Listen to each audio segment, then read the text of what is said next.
Peace be with you. Welcome to the Dean Show. For those that were with us last week, Hamza met Ted, Ted met Hamza, the human connection. We were sharing, Ted asking some questions. It was going really great. So this is the part 2 to that. Don't go anywhere. We'll be right back. This is the Dean Show. This is the Dean Show.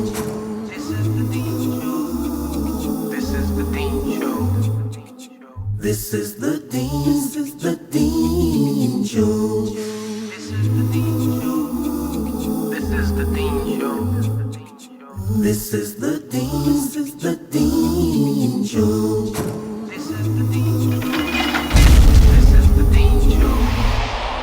Back here on the Dean Show, one of the unique things about the Dean Show is that along with sharing this message, clearing the misconceptions, we really define the words here. I want you to start off this session with Ted defining what is, because we've thrown around Muslim, Islam. What are these words? What do they mean? What does Islam mean?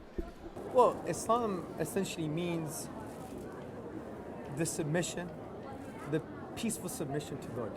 And a Muslim is someone who peacefully submits to the will of God. He says, my will comes from my ego. God's will comes from something that transcends that. He is the source of peace, as-salam. He is the loving, He is the merciful. So I'm going to submit my will to His will peacefully, and I'm going to surrender to Him. It's like almost letting go of your ego. Sure. And saying, you know what, it's about me and Allah and having that connection. What if someone says, well, Christianity or Judaism or Buddhism mean the same thing? Can you actually say that? Well, Buddhism, for example, and I used to be like a Buddhist. I used to love the Tibetan tradition. You used to be a Buddhist? Well, I used to get involved in the Tibetan tradition. My brother was very involved in this kind of agnostic Buddhist philosophy. It's very interesting. And there's some parallels with Buddhism and Islam based on, thinking and tafakkur, reflection, and tadabbur, pondering. It's in the Islamic tradition where one scholar, Dr. Malik Badri, he basically says that maybe Buddhism was one of the monotheistic traditions and it was somehow over, whispers, when human beings whisper from one to another, it gets filled, Things change. Things change. Islam not very different, I'm assuming. That I would assume, and this is a gross assumption, Yeah, of course, yeah. I didn't grow up and I haven't been around for 1600 years in this conversation, in that the Islam that was worked with even in the medieval times versus the conversation that is today, that just like everyone else, it has evolved to subsist. So if I'm asking the question, if it's a question, much like Buddhism, was this the monotheistic thing? Yes, of course. What is the conception of what you see to come based on that where we've been? Okay, it's a very good question. Answer this question just so real quick, just finishing so the people can understand, like you define what Islam is. Is Buddha named after Buddha? Yeah, Christianity exactly. after Christos? So, very good to bring me back to the point. Oh, that's a great question, So Eddie. Buddhism Thanks, is an I'm sorry. agnostic philosophy, meaning that there's one narration attribute to the Buddha, and someone says to him, does God exist? And he said it's irrelevant, right? So basically the question of God and His relevancy is a non-question from that perspective, because Buddhism is an agnostic philosophy. Just work with your life, your mind. How do you break your ego? How do you live peacefully? Now we would say actually the God question is a very important question, because it grounds your morality, it grounds who you are, your sense of self, and all of these different things. Now when it comes to Christianity, a Christian, basically, especially mainstream Christianity, they believe in something what you would call a Trinitarian conception of God. The Christ where event. In the Greek language is homoousios. There's one essence, ousia essence, one essence, three distinct persons. What we would say humbly in the Islamic tradition, this doesn't befit the majesty and perfection of God, and this is not the correct conception of the divine. So for you to connect with that is like connecting with something other than the divine. So what we would say humbly is, if you want to go back to the roots, go back to even original Christianity, the original beliefs. Or even further back. Yeah, even the Like, Jewish tradition. Way back. That you want to connect with God, there is no intermediary, no son, no book, no pope, nothing. It's a direct connection, a direct relationship. And that's why sometimes you have, brothers in Christianity saying, how's your relationship with God? Do you have a loving relationship with God? I would humbly say, well, I don't think you do. Because maybe, if you have to have something in the middle, is that a loving relationship? if I want to like fall in love with my wife, I'm not going to put my mom in the middle, right? Oh my goodness. Or, you know, start Lord playing knows with, that's a horrible plan. It's never going to work. or Never. play with my phone and talk to my wife. That's not going to work. So I'm going to connect straight to my wife. Just like with God, you want to have a loving relationship with God, you connect straight to Him. So that's what Islam's about. We connect with Allah. Was your question now, how do we know Islam hasn't changed? Just like many of these... preservation, Preservation. I know there's here's some things that I've come to understand historically. Sure. And let's just look at the civilization, and it's basically it's been like a riding on a snowboard down a mountain, mankind, right? With a few We've- avalanches. With a few, yeah, for pretty significant ones, yes. So we drifted deeply into our first understandings of religion, and we had many things that we chose as things we didn't understand, gods. There were animals. We wanted the amorphism. We have the pagan religions that it's, you know, there's an admiration of the animal world, and there's a lot of what we did in our lives at that time that was very animalistic. Yeah, sure. And then we come into what our philosophers began to say, hang on guys, we don't have a god of lightning, we don't have, and Greek mythology, and these great thinkers come to play and say, hey, hang on a second, too many divine beings here. We've got to get this down to something that's palatable and something we can live with. So that drifts into the next big swing and becomes a scientific pursuit via philosophy. Then it's swinging, it's up and down, it's drifting extremely towards the spiritual side, extremely towards the scientific side, and we have Darwinism that brings in this like, well, if we can literally change the breed of dog and change the way flowers look, how is God in charge of everything if I can control the flowers that grow? Yes, of course. That's a fantastic question, and it births some interesting Okay, things. there's a few questions here, right? Yeah, well, a lot, I'm sorry. Let's go back to the first question, which is, you know, when I mentioned about Buddhism and about the statements attribute to Sure. him and the preservation and Sure. stuff, Islam is like different. It's not based on a whispers philosophy. In the Islamic tradition, it's called something called mutawatir or tawatur. It's an Arabic word. All it means is recurrent reporting. And I'm going to try and give you a picture for you to put in your mind. Say you have the Prophet Muhammad, upon whom be peace, right? And he told something to 5 of his companions. And these 5 companions said exactly the same thing to their 5 companions. Sure. And each of these 5 companions that have 5 companions, they say to another 5 companions something else. So the chain grows. And you see that the chain of knowledge, not everybody has the same chain. So somebody has this chain, someone has this chain, some of these people never met before, they come from different times and places. But at the end of the chain, you have millions of people saying exactly the same thing. Sure. Now, philosophically speaking, to say that what they're saying now wasn't what the Prophet Muhammad, upon whom be peace, said, is tantamount to a mass conspiracy. That they somehow basically traveled, took a time machine, you know, said, make sure you say this, make sure you say that, you got it from this chain, and say you got it from that chain of narration. Sure. So this basically shows that you can't deny what you call recurrent reporting. Even David Hume, famous Scottish skeptic philosopher, he said, you know, if the masses of people in the 1600s, actually said that there was 8 days of darkness, and it was reported by everybody from different peoples and different times and places, then to deny this would be absurd. And he was a skeptic. Certainly. He even denied causality in a way, right? Sure. So this is an Islamic historical principle, and all of the prophetic traditions, and even the Qur'an, has come via this scientific method, or maybe that's the wrong It word is a to scientific use, method. this historical principle. Sure. So to deny a statement of the Prophet Muhammad that's authenticated, upon him be peace, and to deny the Qur'an is actually like denying Plato, Aristotle, World War I, World War II, Sure. all the known history. So that's why Right. we have a very preserved tradition. And to Very, very exciting. I'm you know, I don't want to cut them off, but we got to go to break, and we'll be right back with more here on the Dean Show. Don't go anywhere. Please subscribe to The Dean Show. Follow us on our official Facebook and Twitter pages in the links below. Please also help support The Dean Show by making a donation in the link below. Back here on the Dean Show, Hamza, tell us, in my studies in comparative religion, I have not found any other book that A, has been preserved, tamper-free, tamper-proof, like the Qur'an, preserved in the original Arabic language. With the challenge, as you stated earlier, if you find one contradiction God Almighty is saying, in the Quran that it can't be from God. But do you find any other book making the claim like it does? On every page you see Allah, God's name mentioned, Yes. and you see that now it's claiming that, look, I am your creator, I created the universe, try to disprove it. If you can't, then it's not from me.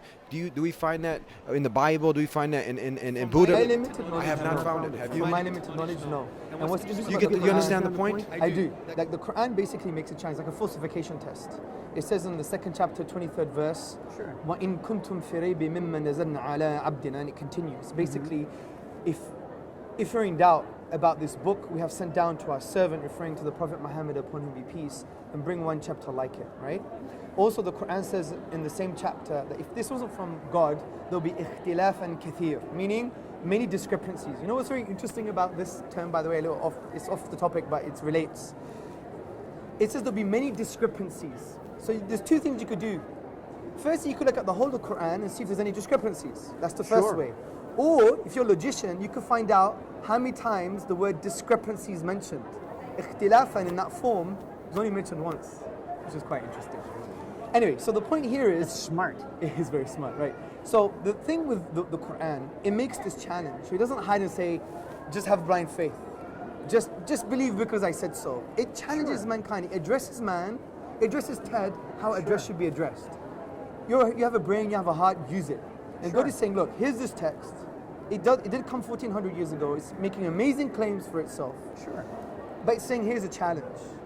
If you don't believe this from the Creator, then discuss it, challenge it, engage with it. And what I would argue is that this forms the basis for a whole array of arguments and things that we can assert that this book is from the divine. Let me give you one very small one just to get the thinking going, right? The Quran was revealed over a 23-year period. This is a historical fact. It was revealed in piecemeal over 23 years for specific times and places. Then it was put together as al-kitab, as a book, as a physical text. Now, if it was revealed over a 23-year period for specific times and places, then I want to ask a question. How on earth does it have its structural and mathematical coherence? Take, for example, the second chapter. It has 286 verses. The chapter was revealed over a 9-year period, intensely over a 2-year period, right? Now, if you do a karate chop in the middle, you have the 143rd verse. Do you know what word you find? Middle. Now, this is interesting. Now, go to the third chapter. It says the likeness of Jesus is like the likeness of Adam. Because there was an argument from the Christians, right? That, look, you know, he had no father, therefore his father's God, which we don't believe, right? And Allah is saying, wait a minute, but the likeness of Jesus is like the likeness of Adam. You believe in Adam, he had no father, but you don't say that God's his father. You say he was created by God, right? Now, the key word here is likeness. Because Adam is mentioned 25 times in the Quran, and so is Jesus mentioned 25 times in the Quran. You know what's interesting? Up to this verse, they're both mentioned 7 times each. And that for me is remarkable. Now, there's more. For example, if you go to the shortest chapter, Surah Al-Kawthar, which is only 3 lines, and remember the Quran says, bring one chapter like it. It has 10 lexemata. Lexemata are units of meaning. A unit of meaning is not just a word, you kind of have a preposition with a word, right? Correct. You have 10 units of meaning. What's interesting is each verse uses only 10 letters. And what's even more interesting is that the whole chapter uses only 10 letters once. Right? If you consider the Hamza as a partial letter, it's not a real letter, it's like a quasi letter. That's very interesting.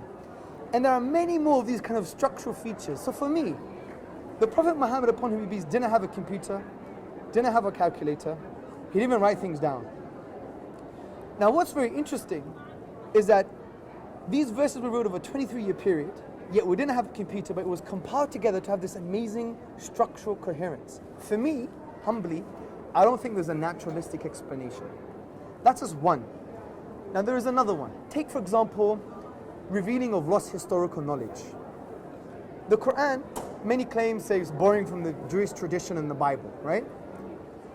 But this is false, for one specific reason. The Bible mentions Pharaoh. The Torah mentions Pharaoh. The Quran mentions Pharaoh. Big deal. But also the Quran mentions king for the leader of the Egyptians also.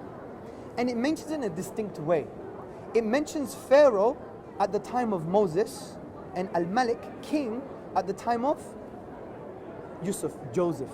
And it doesn't conflate them, doesn't use, There's no conflict there's in no the conflict, timeline. yes.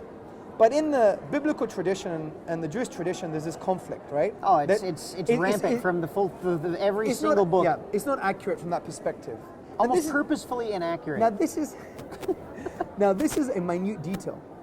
If you were to take away this word, it wouldn't affect the message of the Quran. However, it remains distinct that it mentions Pharaoh for the time of Moses, king for the time of Joseph. Sure. But the question here is this. At that time, we had no access to the hieroglyphics, which was the pictorial language of the Egyptians. It was a dead language. We have no oral tradition, no historian, no culture that even knew that language at that period. It was dead. Now, We I have revived- a question regarding that particular Sure. part, and Yeah.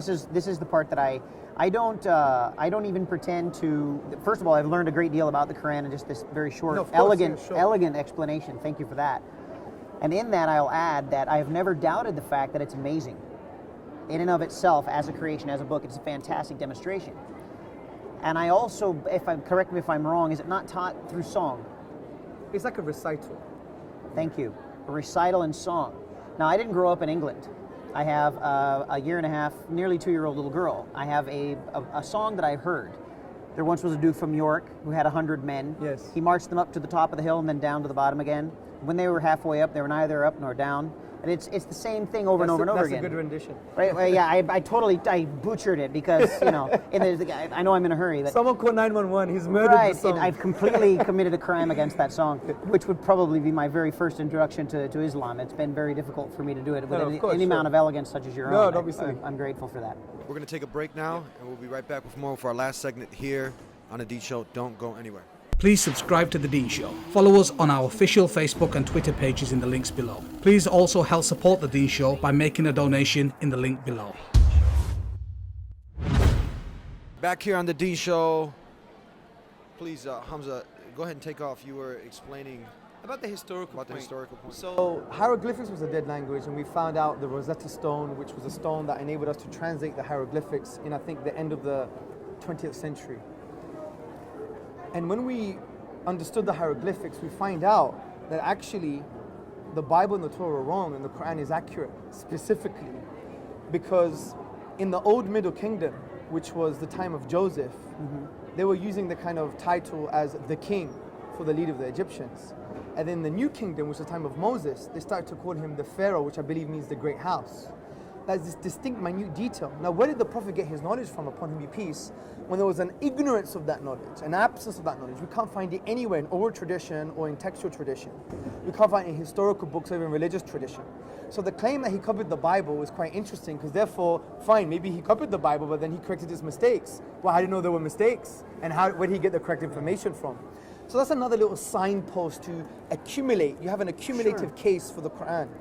Another quick thing, and to be honest, I could mention 10 points, but we don't have time. But another thing is about the structural features of the Quran. Many of the chapters are in what you call ring composition. Now, you don't even need to know Arabic for this. Ring composition is like units of themes, categories of themes. Again, let's look at the second chapter, which is the largest chapter. It has theme A, theme B, C, D, E. Then you have D1, you have C1, you have B1 and A1. So you have this ring composition. A and A1 have a similar theme, B and B1 have a similar theme, C and C1 have a similar theme, D and D1 have a similar theme, and E is on its own. E mentions the present. Before E mentions the past, after E mentions the future, but yet you all have these similar themes, right? Sure. There's this ring composition, and each ring, each category has its own ring composition as well. So it's structured based on meaning and structural themes. And for me, since this book was revealed over a 23-year period for specific times and addresses specific events, how on earth has it been developed in this structural way? It shows that the author knew the future, which again gives support to the fact that it's likely to be from the divine. Is this possibly, and I ask this in Sure. a really curious at this No, point of in time, course. is that is it not a possibility to have, because of being written over a 23-year span of time, that the ability to ascertain cyclical occurrences, much like the seasons, much like the growing of crops, much like the coming and going of leadership, much like the migration of crops and animals. That within this span of time, to write the accountants of up to a singular point, and then also write the accountants of what they believe will come to pass based off of this evidence, having seen that cycle come to a close, and the next natural thing for life to do is to repeat itself. Are we not seeing something potentially being described here in the Quran as the natural order of the cyclicality of life itself? That's a good question. I think the only problem with that is that ring composition is not a new thing. And I don't want to assume that they wrote that not having our education. We're definitely not smart about the same things. Sure. People in literature developed structures called ring composition. Sure. The only problem is, it's almost impossible to develop ring composition if you're addressing new realities over your career of prophetic career, your religious career, if you like. Ring composition works if you make a story up, right? But this was events that happened, and there were verses that were addressing those specific events. Okay. Now, for it to have almost like a prearranged structure, it's as if you knew what events were going to happen, which was almost impossible. Well, and we look down upon that today with someone that could tell us that in the year 2022, we're going to have this happen. By the way, in the year, yet there is a prophetic notion to most of what's taught. But by the way, we're not talking about the future. It's not prophecies. It's talking about if this happens, then do this, right? Okay, I But yet, understand. all of these verses were specific to context and time, many of them, right? Okay, now I get it. Yeah, Okay. so you have this ring composition. It was almost a manual to, in response to these conditions in life, this is the best path to take. And yet it has this amazing structure over those ruled over 23 period. The other thing I want to mention is relevancy. Now, the Quran basically wants to address the human mind. The 7th century mind, the 15th century mind, and the 30th century mind. Certainly. And let me give you some examples to show the multi-layered and multi-leveled meaning of this book, which is phenomenal. Because if it was 7th century, it must have a 7th century language. But the Quran is so dynamic, it has almost a timeless language. And for me, it shows it came from a being that knows all knowledge. Take, for example, the word alaqa. Alaqa means blood clot or an embryo or something, or Certainly. part of the human development. And you can find it in chapter 23, verse 14. Now, the word alaqa has 5 major meanings. Blood in a general sense, a blood clot, a leech or worm or clay that sticks to the hand or something that clings. Now, for the 7th century Arab, he knew that based on dissections and abortions, the embryo looked like a blood clot. Certainly. So the Quran is saying, look, you were this and now you're here. Look at the wisdom in the universe. There must be a creator who deserves to be worshipped. Certainly. But if you fast forward in the 15th century, we developed the microscope. And we look into the microscope, day 20 to 25, what do we see? We see the embryo, it looks like a worm. Dr. Dale Lehman, in his book Anatomy Demystified, says it looks like a worm. Which is another interpretation of the word. Exactly. So it relates to that multi-leveled meaning. But then after, if you might not have a scientific meaning because science changes. Sure. So science could be wrong, right? Well, that's the whole point of science, is to test and prove and continue on. Exactly. But this is the beautiful thing. Forget the empirical scientific understanding here. Take a spiritual understanding and say, well, maybe God is not talking about anything scientific. Maybe it's existential, referring to the self. Being was here before our thought about being was here. He's saying that we were leech. He's saying that you're like a parasite. You had a parasitic relationship with your mother. If you study embryology, you see that the baby drains the resources of its mother. Certainly. And the leech, if it were to be sucking my hand now, it drains my resources. It takes everything it needs from my blood. And from the get-go, both the leech and the embryo act in this parasitical way. Drains from the resources of its host, mother, Right. Yep. my hand in this case. Now, what's very interesting, Professor Lord Winston from Imperial College University said exactly the same thing. He said, embryo and leech act in the same way. So it's as if the Quran is saying, hey you, Mr. Arrogant, Mr. Businessman, Mr. Think you know it all, Mr. Self-sufficient, you were dependent on your own mother. And ultimately your mother and everything in creation is dependent on God. So willfully and willingly lower the wing of humility and mercy to your mother, because Certainly. she peacefully and willingly and compassionately drained her resources for you. You are a leech. So there may be a spiritual perspective. Now, the reason I'm giving these examples is because isn't it amazing and fascinating, although you have a limited scope of meaning for certain words in the Quran, that it addresses a 7th century mindset, a 15th century mindset, and a 21st century mindset. For me, that's a dynamic text, and that's very important. Let me just give you one final example. One final example. The Quran says that the sun and the moon have their own orbits, right? They swim. The word is yasbahuna. Now you can look into the universe as with your naked eye as a 7th century Arab with sandals and say, wow, they're swimming in the cosmos. But that can also relate to celestial mechanics. They have on its own orbit. But you may be thinking, the sun has its own orbit? Yes, the 7th century Arab believed that the sun was going around the earth, which is wrong. But it addresses their mentality. Well, So that was a hiccup in time. well, it's not even that. It's to address their mentality to make them realize there's power and wisdom in the universe. But you know what's very interesting? The sun does have its own orbit, according to modern physics. Oh, modern physics has broken it out. Yeah. It orbits the Milky Way, and it takes 226 million years to orbit. And if you look at amazing diagrams of the universe, the sun is doing this orbit, and there's things, and the planets are going around it. It's phenomenal. So do you understand? One word addresses a 7th century mindset, 15th and 13th, and any century mindset. So for me, it seems to me, when you add all these accumulative things together, plus the life of the Prophet Muhammad upon him peace, which is another question and maybe another show, then it should make you think and say, what's the best explanation for this? We're almost out of time. We got 1 minute left. Closing comments and advice to those truth seekers, people who are curious like Ted, and let's say someone out there is hearing this. What is that first step because we know that in Islam, it's a lifetime struggle to acquire knowledge. There's so much. It's an ocean of knowledge. But when somebody wants to do Islam, they want to accept Islam, what is the first major step that one has to take? Well, what they have to do is affirm the truth reality. You have an amazing tie. Islam is like saying that you have an amazing tie. And that's why we're saying we're affirming the reality that you have an amazing tie. And what is the affirmation of reality here? La ilaha illallah Muhammadan Rasulullah. There is no deity, no object worthy of worship but the one that created us, the deity, Allah. And the Prophet Muhammad, upon whom be peace, is his final messenger. Now this should be made with your heart, that you sincerely believe in this, and that you have a willingness to worship. If you don't have that willingness to worship, which is your raison d'etre, as the French say, your reason for existence, then that might not be accepted. So you have a willingness to worship, to come close to God, and you believe in that reality, and that makes you a Muslim. And that's simple. You don't have to know all this complex stuff I was talking about. Dipped in a pool, you don't have to do anything. You don't need angels to come down with fireworks or anything. It's so. Yesterday, on Friday, we're here.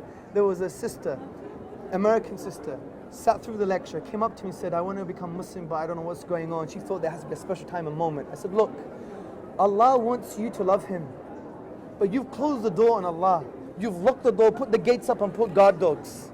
Allah wants you to love Him. There's nothing special. Do you like this guy's shoes? Yeah, I like his shoes. Islam is just like that. You're accepting a reality. There is no deity worthy of worship.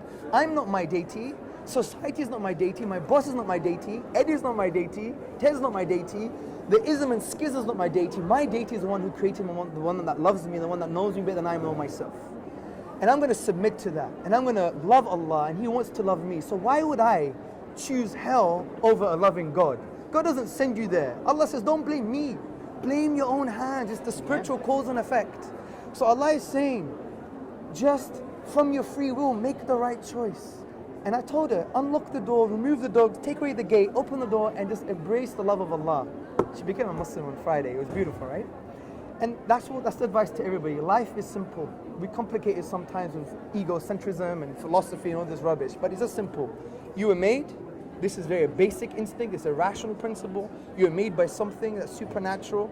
He sent down a message, and we have good reasons to believe in it. You submit to His will, and you're at peace. You're not a slave to anybody. You're not a service to anyone apart from God. And if you're in service to God, you're in service to mankind. You create justice and peace and harmony. And then you die, then you have eternal bliss in paradise. And that's what we want for everybody. And that's Islam. We're out of time. We're going over our time. Any closing comments? Ted, stay who you are. I think you've taught us a lot, because it shows to everybody, the Muslims, that we could come together and have these discussions, like we're in a coffee shop, chilling out, discussing about man life and the universe. And I'm going to connect with you after this anyway, because we had a long conversation before we had this show, and you're a great guy. Keep up the fitness and the nutrition and all the stuff that you do. Keep up the reading, and let's engage further. And that's what we have to do. We have to show people, we have to transcend the Fox News narrative. Now, they want to divide us. People want to divide us. We want to say we want a space where we could have the right emotions, the right intellectual discussions, the right human connection, so we could talk about these issues. And if we disagree with love. We don't disagree with hate. And that's what we want, Eddie, right? Yes, absolutely. Thank you. Thank you. Thank you very much. Thank you, everybody, for tuning in, and we'll see you next time here on The Dean Show. Hope you enjoyed. Peace. Please subscribe to The Dean Show. Follow us on our official Facebook and Twitter pages in the links below. Please also help support The Dean Show by making a donation in the link below.